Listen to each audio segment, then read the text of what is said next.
Hey guys, good morning. I wanted to talk to you this morning about something that it literally tears my heart out. It's just I can't believe when I see this happening, and like I say, I see it all the time, and I don't know if it's procrastination or denial or delusional, um, or maybe a little bit of all three.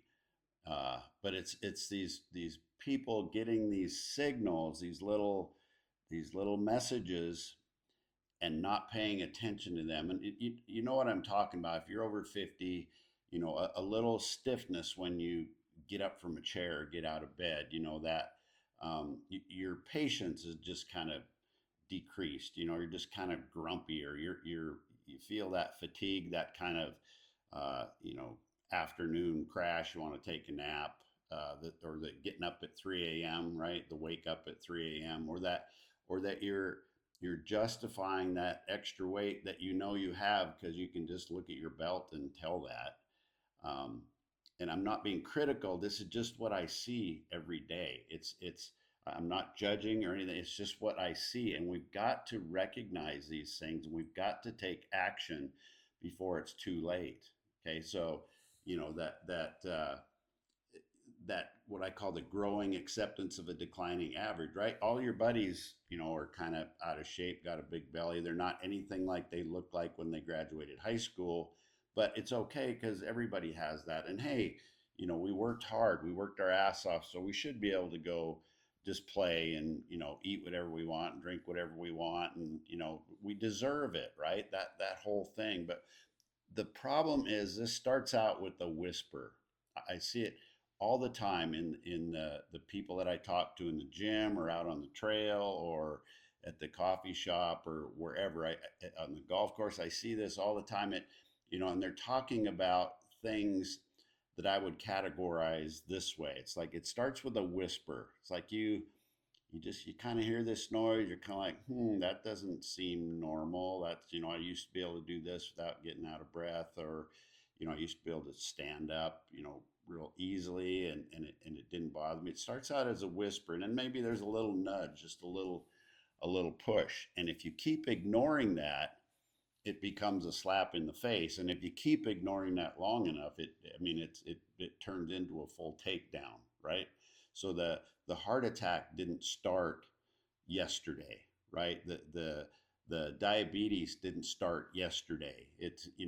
These things don't happen overnight. You didn't lose your capability or your flexibility or mobility. You didn't lose that overnight. Okay. But what happens is affluence in particular and comfort, those types of things are actually silent killers because you've told yourself that you deserve this, right? You've worked hard your whole life, and you deserve to take it easy. And why can't I just do this? And I worked hard my whole life, so if I want to go golfing all day, I can. Or if I just want to go, to the bar and have a few red beers all day, I worked hard. I deserve that. I can do that. If I want to go run around the mountains with my four wheeler and and eat all this crap food and drink beer, and I'm not saying you should never do that. I'm just saying those things have consequences, and be you have to be sophisticated about how you approach these things, right? And so we have to reframe this "I deserve it" thing from "I deserve it so I can treat my body like shit." Let's maybe reframe that "I deserve it to take care of my body so I can continue doing this." Okay. And I can tell you this, I know this for a fact because I went through this. Okay. As many of you know, I was a dentist for 30 years. If you don't know, it's all this is in my book, The Anti-Fragile Man. All of the answers to these questions are in that book because I've lived it, okay? Because I was working out, but we were working from 7 in the morning till 7 at night, seeing patients, doing paperwork, doing all the crap that you have to do when you own a business. You know what I'm talking about.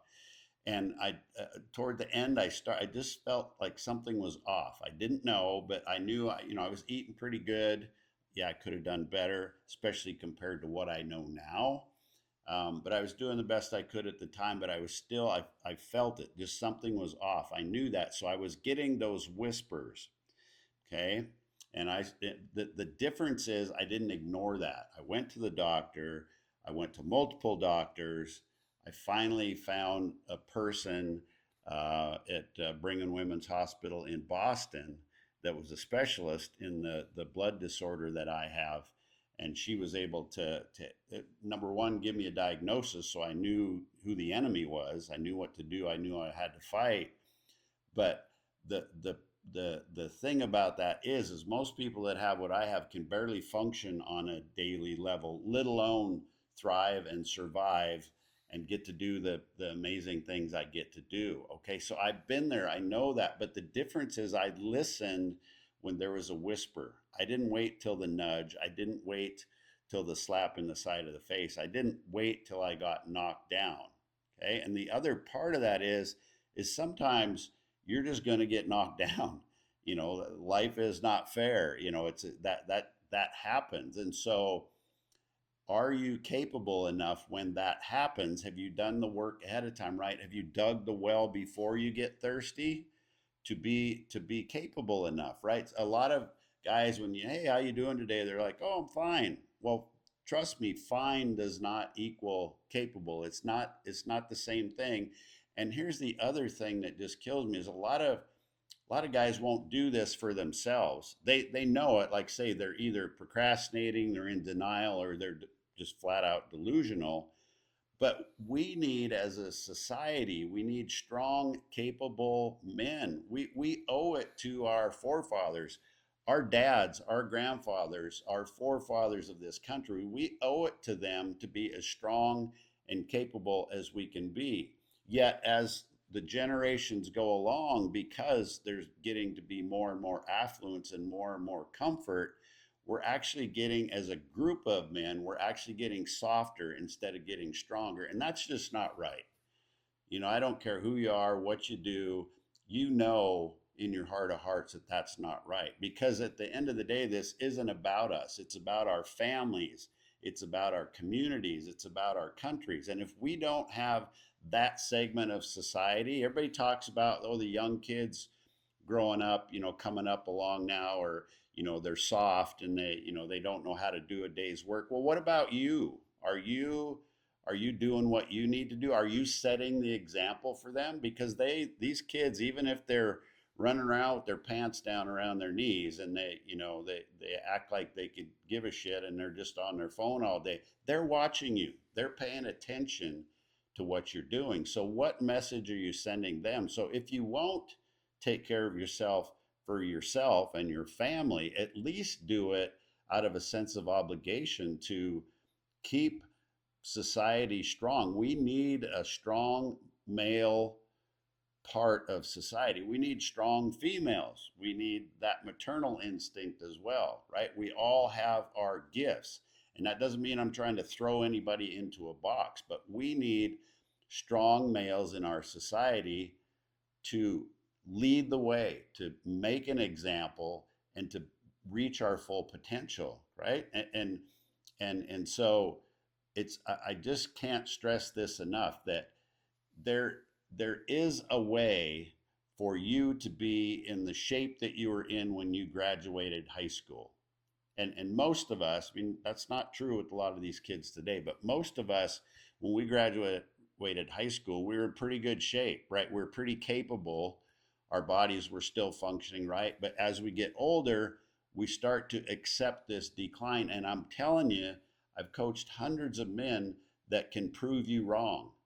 If you want to jump on a phone call and you want to hear it from somebody else, not me, I'll be glad to hook you up, because I can prove to you that if you do a few things on a consistent basis, it doesn't have to be Navy SEAL workouts, and you don't have to just eat chicken and broccoli. There's so much more to life than that, but you've got to do things intentional, and you've got to pay attention to these little signals before they knock you on your ass. Okay, because it'll happen one way or the other. It absolutely will happen. And like say, sometimes it'll happen anyhow.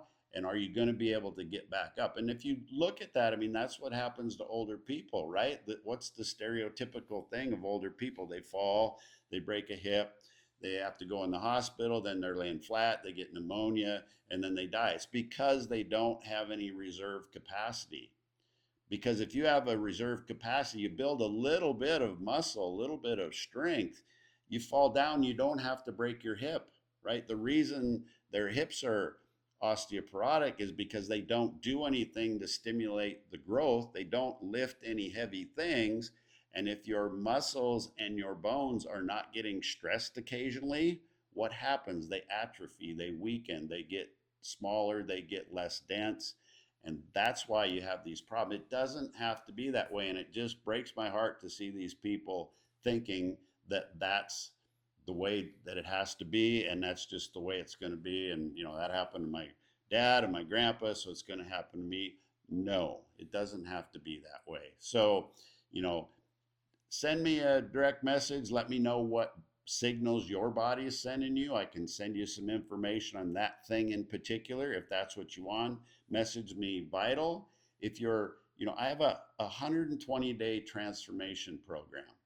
It's 4 months and I guarantee results. If you do what I ask you to do, I guarantee results that you'll be on your way to getting rid of that fragility. You'll be anti-fragile at the end of that. It's a 4 month program, it's dirt cheap, and it's guaranteed results. Yet people won't even take the first step because they either ignore the whisper, or they think they got it all figured out, or they just don't give a shit. Well, if you don't give a shit, you don't belong here. And the other cool thing is, if you get through this 120-day initiation phase, this transformation, we, on the other side of that, we have an anti-fragile brotherhood that's an amazing group of men. You want to talk about taking life to the next level, that's where it is. But that membership to that has to be earned. It's not given. So if you want help with any of this, that's what I'm here for. I'm just passionate about helping people understand that the last third of your life can absolutely be the best third of your life. So I appreciate you guys listening. Ask me any questions you want. I'm here for you. This is what I do. So I appreciate you listening. Take care. Make it a great day. And I hope you honored all of our forefathers yesterday on Memorial Day. Let's continue to honor them by keeping and making ourselves capable again. So take